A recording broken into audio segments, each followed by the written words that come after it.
আজ আরও একবার হাজির হয়েছি দ্বাদশ শ্রেণীর একটি নতুন গল্প নিয়ে। গল্পের নাম আদরিণী, প্রভাত কুমার মুখোপাধ্যায়ের লেখা। দ্বাদশ শ্রেণীতে যে সিলেবাস রয়েছে সেখানে যদি সব থেকে সুন্দর এবং আবেগী কোনো গল্প হয়ে থাকে তবে সেটি আদরিণী।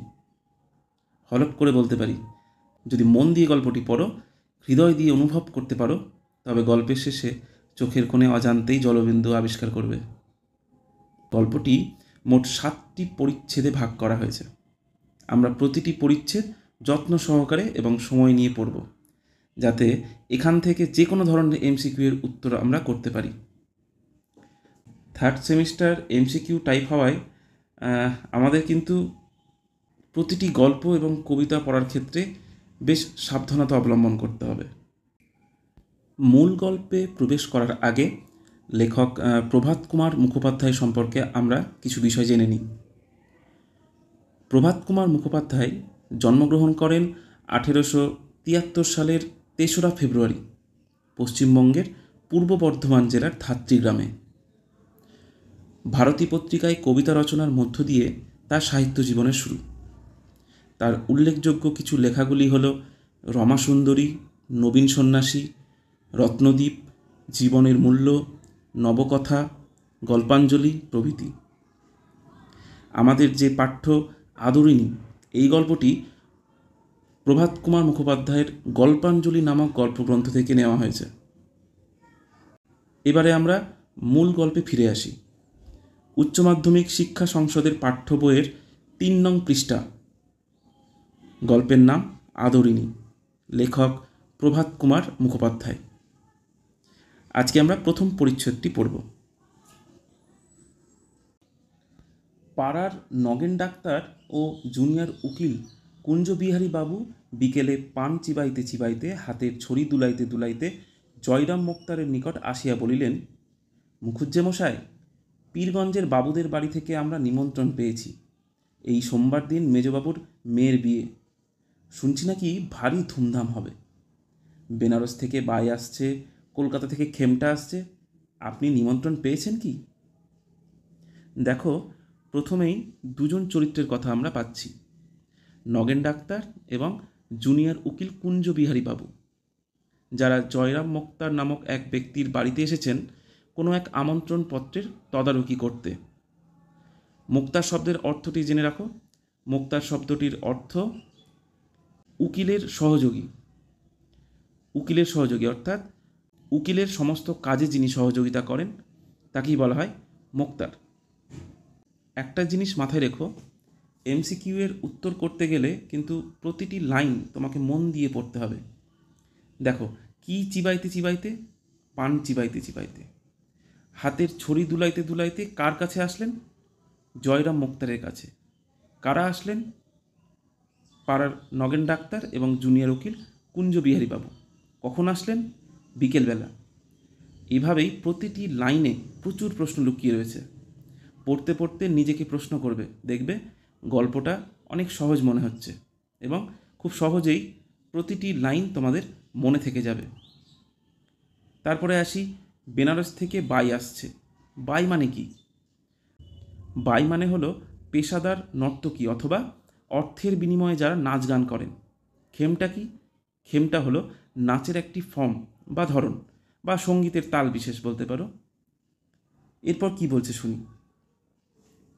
মোক্তার মহাশয় তাহার বৈঠকখানার বারান্দায় বেঞ্চিতে বসিয়া হুঁকা হাতে করিয়া তামাক খাইতেছিলেন। আগন্তুকগণের এই প্রশ্ন শুনিয়া হুঁকাটি নামাইয়া ধরিয়া একটু উত্তেজিত স্বরে বলিলেন, কীরকম? আমি নিমন্ত্রণ পাব না কীরকম? জানো, আমি আজ 20 বছর ধরে তাদের এস্টেটের বাঁধা মোক্তার। আমাকে বাদ দিয়ে তারা তোমাদের নিমন্ত্রণ করবে? এইটা কি সম্ভব মনে করো? একটু সিনেমার মতো দেখার চেষ্টা করো তো। দুজন ব্যক্তি এলেন, জয়রাম মোক্তারকে পীরগঞ্জের বাবুদের বাড়ির নিমন্ত্রণ নিয়ে তদারকি করছেন। এই শুনে একটু উত্তেজিত হয়ে জয়রাম মোক্তার বলছেন, কীরকম? আমি নিমন্ত্রণ পাবো না কীরকম? জানো, আজ আমি 20 বছর ধরে তাদের এস্টেটের বাঁধা মোক্তার। এস্টেটের মানে এখানে লিখে রাখো। এস্টেট মানে হচ্ছে জমিদারি বা রাজত্ব। জয়রাম মোক্তার বললেন 20 বছর ধরে তিনি তাদের বাধা মোক্তার, তিনি নিমন্ত্রণ পাবেন না, এ কি সম্ভব নাকি? এবার আমরা পরবর্তী প্যারাগ্রাফে আসি। জয়রাম মুখোপাধ্যায়কে ইহারা বেশ চিনিতেন, সকলেই চিনে। এখানে দেখো জয়রাম মোক্তারের পুরো নাম কিন্তু আমরা পেয়েছি। কি নাম? জয়রাম মুখোপাধ্যায়। অতি অল্প কারণে তাহার তীব্র অভিমান উপস্থিত হয়, অথচ হৃদয়খানি স্নেহে বন্ধু বাৎসল্যে কুসুমের মতো কোমল। ইহা যে তাহার সঙ্গে কিছুদিন ব্যবহার করিয়াছে সেই জানিয়াছে। উকিলবাবু তাড়াতাড়ি বলিলেন, না না, সে কথা নয়, সে কথা নয়। আপনি রাগ করলেন মুখুজ্যমশাই, আমরা কি সেভাবে বলছি? এই জেলার মধ্যে এমন কে বিষয় লোক আছে যে আপনার কাছে উপকৃত নয়, আপনার খাতির না করে? আমাদের জিজ্ঞাসা করবার তাৎপর্য এই ছিল যে আপনি সেদিন পীরগঞ্জে যাবেন কি? জয়রাম মুক্তারের পুরো নাম আমরা যেমন এই প্যারাগ্রাফে পেয়েছি, তেমন এই চরিত্রের একটি বিশেষ দিকও এখানে বলা হয়েছে। আমাদের আশেপাশেও দেখবে অনেক মানুষ থাকে যারা একটু আবেগী, একটু অভিমানী, সামান্য কথায় অভিমান করেন, কিন্তু হৃদয়খানা বাৎসল্যে স্নেহে ভালোবাসায় ভর্তি, হৃদয়খানা কুসুমের মতো নরম। জয়রাম মুখোপাধ্যায় কিন্তু এই সমস্ত ব্যক্তিদের মধ্যে পড়ছেন। মুখোপাধ্যায় নরম হইলেন, বলিলেন, ভাইয়েরা বসো। নরম হইলেন। কুঞ্জবিহারী বাবু তিনি যে বললেন যে এ জেলার মধ্যে এমন কি বিষয় লোক আছে যে আপনার কাছে উপকৃত নয়, আপনার খাতির না করে? আসলে এই সমস্ত কথাগুলিকে বাংলা ভাষায় বলে চিড়ে ভেজানো কথা। জয়রাম মুখোপাধ্যায়ের যে অভিমানী যে কথাগুলি, সেগুলির জন্য উকিলবাবু এই কথাগুলি বললেন। এই ধরনের কথাগুলি শুনে মুখোপাধ্যায় একটু নরম হলেন এবং বললেন, ভাইয়েরা বসো। বলিয়া সম্মুখস্থ আর একখানি বেঞ্চ দেখাইয়া দিলেন।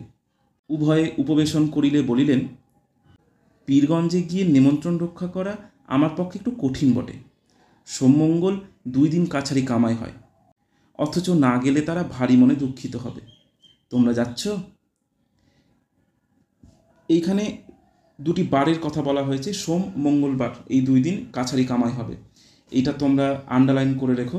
এইখান থেকে প্রশ্ন আসতে পারে যে পীরগঞ্জে বিয়ে বাড়িতে গেলে কোন 2 দিন কাছারি কামাই হবে জয়রাম মুখোপাধ্যায়ের? তাহলে উত্তর হচ্ছে সোমবার এবং মঙ্গলবার। নগেন্দ্রবাবু বলিলেন, যাবার তো খুবই ইচ্ছে, কিন্তু অতদূর যাওয়া তো সোজা নয়। ঘোড়ার গাড়ির পথ নেই, গরুর গাড়ি করে যেতে হলে যেতে 2 দিন, আসতে 2 দিন। পালকি করে যাওয়া সেও জোগাড় হওয়া বড় মুশকিল। আমরা দুজনে তাই পরামর্শ করলাম, যাই মুখুজ্যমশাইকে গিয়ে জিজ্ঞাসা করি। তিনি যদি যান, নিশ্চয়ই রাজবাড়ি থেকে একটা হাতি টাতি আনিয়ে নেবেন। আমরা দুজনেও তার সঙ্গে সেই হাতিতে দিব্যি আরামে যেতে পারবো। তাহলে বোঝা গেল নগেন্দ্রবাবু মানে পাড়ার যে নগেন ডাক্তার, তিনি বললেন যে তাদের যাওয়ার ইচ্ছে রয়েছে, কিন্তু যেহেতু ঘোড়ার গাড়ির পথ নেই আর গরুর গাড়ি করে যেতে গেলেও 2 দিন আসতে এবং 2 দিন যেতে সময় লাগবে, পালকি করে যাওয়াও খুব মুশকিল, তাই তারা পরামর্শ করে মুখুজ্জেবাবুর কাছে এসেছেন, মানে জয়রাম মুখোপাধ্যায়ের কাছে এসেছেন। কী জন্য এসেছেন? যে রাজবাড়ি থেকে একটি হাতি টাতি যদি আনিয়ে নেন, তাহলে তার সঙ্গেও মানে মুখুজ্জেবাবুর সঙ্গেও তারা দুজনে চলে যাবেন। মোক্তার মহাশয় স্মিত মুখে বললেন, মানে সামান্য হেসে বললেন, এই কথা? তার জন্য আর ভাবনা কি ভাই? মহারাজ নরেশচন্দ্র তো আমার আজকের মক্কেল নন, ওর বাপের আমল থেকে আমি ওদের মোক্তার। আমি কাল সকালেই রাজবাড়িতে চিঠি লিখে পাঠাচ্ছি, সন্ধে নাগাদ হাতি এসে যাবে এখন। এই লাইনগুলির মধ্যে কিন্তু মোক্তার মহাশয়ের আত্মবিশ্বাস ঝলকে উঠছে। দেখো, তিনি আত্মবিশ্বাসের সঙ্গে বলছেন যে সকালেই রাজবাড়িতে যদি উনি চিঠি লিখে পাঠান, তাহলে উনি খুব আত্মবিশ্বাসী যে সন্ধে নাগাদ হাতি এসে যাবেন। তারপরে দেখি কি বলে। কুঞ্জবাবু বলিলেন, দেখলে হে ডাক্তার, আমি তো বলেইছিলাম, অত ভাবছ কেন? মুখুজ্জে মশাইয়ের কাছে গেলেই একটা উপায় হয়ে যাবে। তা মুখুজ্জে মশাই, আপনাকেও কিন্তু আমাদের সঙ্গে যেতে হবে, না গেলে ছাড়ছি নে। কুঞ্জবাবু বলছেন যে আমরা তো আলোচনাই করছিলাম যে আপনার কাছে গেলেই সমস্যার সমাধান হয়ে যাবে এবং সমাধান হয়েও গেল। তো আমরা যখন যাব আপনাকে কিন্তু ছাড়বো না, আপনাকেও আমাদের সঙ্গে যেতে হবে। মোক্তারবাবু মশাই বলছেন, যাব বই কি ভায়া, আমিও যাব। তবে আমার তো ভাই খেমটা শোনবার বয়স নেই। তোমরা শুনো, আমি মাথায় এক পগ বেঁধে এক থেলো হুঁকো হাতে করে লোকজনের অভ্যর্থনা করব, কে খেলে কে না খেলে দেখব, তদারক করে বেড়াবো। আর তোমরা বসে শুনবে, পেয়ালা মুঝে ভর দে, কেমন? বলিয়া মুখোপাধ্যায় মহাশয় হা হা করিয়া হাসিতে লাগিলেন। মুক্তামশাই বলছেন, আমার তো আর সেই রকম বয়স নেই যে তোমাদের মতো আমরা খেমটা দেখবো বা গান শুনবো। গানটার কথা মনে রেখো, এখানে গান বলছে পেয়ালা মুঝে ভর দে, পেয়ালা মুঝে ভর দে, এটি হচ্ছে গান। এই গানটি শোনার কথা বলছেন যে তোমরা এরকম গান শুনবে। আমার তো আর এইসবের বয়স নেই। আমি একটা মাথায় পাগড়ি বেঁধে একটা হুঁকো হাতে করে লোকজনকে অভ্যর্থনা করব। এখন আমাদের এই বর্তমান পরিস্থিতিতে আমরা এই জিনিসটা দেখতে পাই না, কিন্তু আমরা ছোটোবেলায় দেখেছি যে যে কোনো বিয়ে বাড়িতে দেখবে যে একজন দায়িত্বে থাকতেন রীতিমতো, বা তিনি আন্তরিকভাবে থাকতেন যে খাওয়া দাওয়া কীরকম হয়েছে সেই বিষয়ে অতিথি যারা এসেছেন তাদের খোঁজ খবর নিতেন। এই জিনিসটা এখন আমরা পাই না।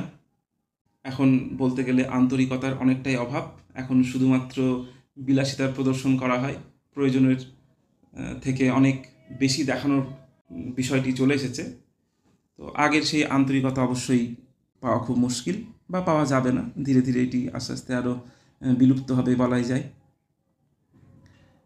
তাহলে আমরা প্রথম পরিচ্ছেদে যেটুকু পড়লাম সেইখান থেকে আমাদের যদি কোনো এমসিকিউ আসে, তবে মনে হয় না এখান থেকে না পারার মতো কোনো বিষয় রয়েছে, এবং খুব সুন্দর একটি পরিচ্ছেদ।